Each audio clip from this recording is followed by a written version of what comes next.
How long are all these conflicts going to last?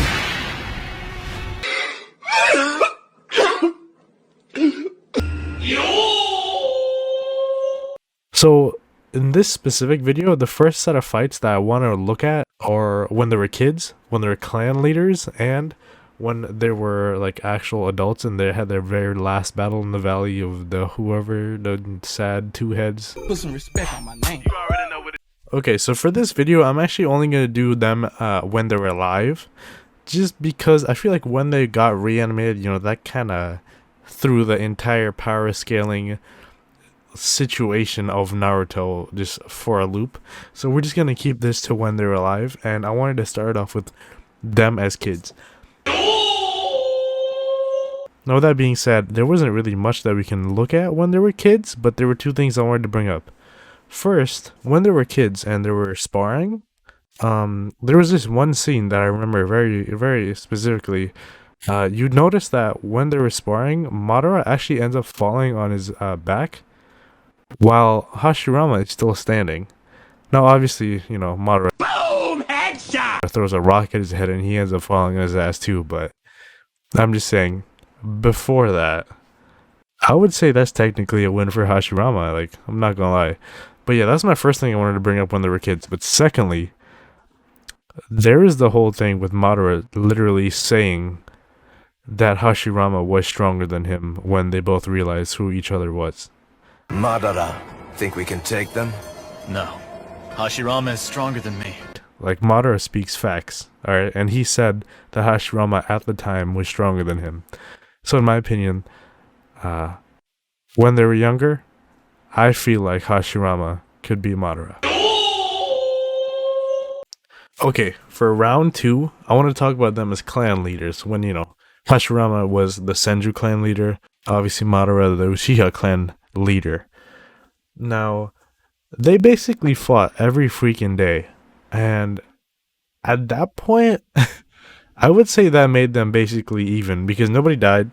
I mean, it's not like somebody was wiping the floor with the other person, so I would say they're basically even at that point.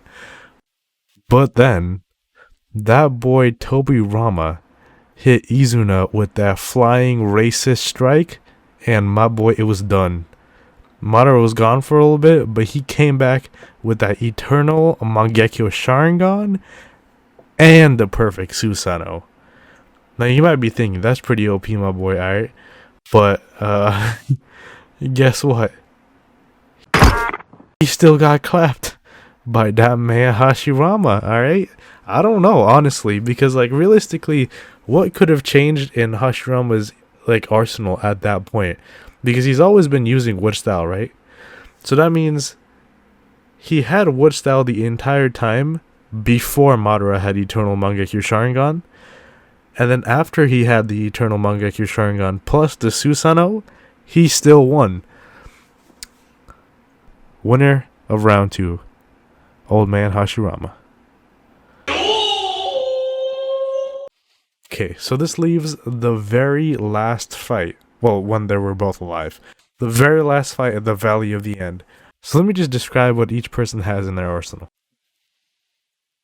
Now, on Madara's team, we have impeccable taijutsu, next level swordsmanship, literally god tier fire jutsu. We have Eternal Mangekyo Sharingan, a perfect Susanoo, and a Susanoo cloaked Kurama.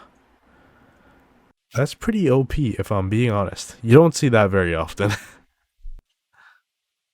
Now, the one and only Hashirama Senju. On his side, we have wood, we have sage wood, we have these golem wood, there's dragon wood, and there's religious hand wood. Now, you might be thinking to yourself, how is Hashirama even supposed to fight that? Like that's a lot to go up against, right? Like, Madara is like 100% gonna stomp him, right? Well, I don't know. I don't know how this one happened, my boys. I'll be honest with you, but he somehow still got clapped. So yeah, that's a 3 for 3 in my opinion, dude. I don't know how he managed to do that, but while they were alive, this man Hashirama was consistently handing out L's to this man that is considered the strongest villain in all of Naruto. So yeah, I mean that's it for their like fights while they were alive. Like I can't really like go much in detail. Madara was spitting out attacks that would be like arc ending attacks, just left and right. He was spitting that out straight at Hashirama, and he was just blocking it like nothing with wood.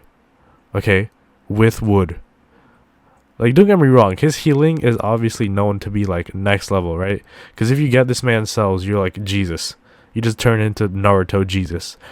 But still, like, is that important? Is that he was that good of a shinobi and a healer and an assault and defense and everything? All of his stats were maxed out to the point where he slapped Madara since birth. I don't know why I'm so tilted about this, because he is my favorite character. But yeah, I'm gonna make another video about like after they were reincarnated, and I can guarantee you that the results are not going to be the same. So yeah, my Hashirama stands out there, I hope you enjoyed it. Madara stands, please don't flame me. But yeah, thanks for watching, y'all. I'll see you in that next video. See ya. Can we just talk about how like vicious this is right here? He straight up stabbed my boy in the back. Straight up, like, oh my god, that's your friend, my boy. Like, aren't you supposed to be like the Naruto type person in this ordeal? You stabbed that boy. Like, all I'm saying is Naruto would never do that to Sasuke, but I mean, that man is a walking menace, if I'm being honest. So I understand Hashirama. I understand.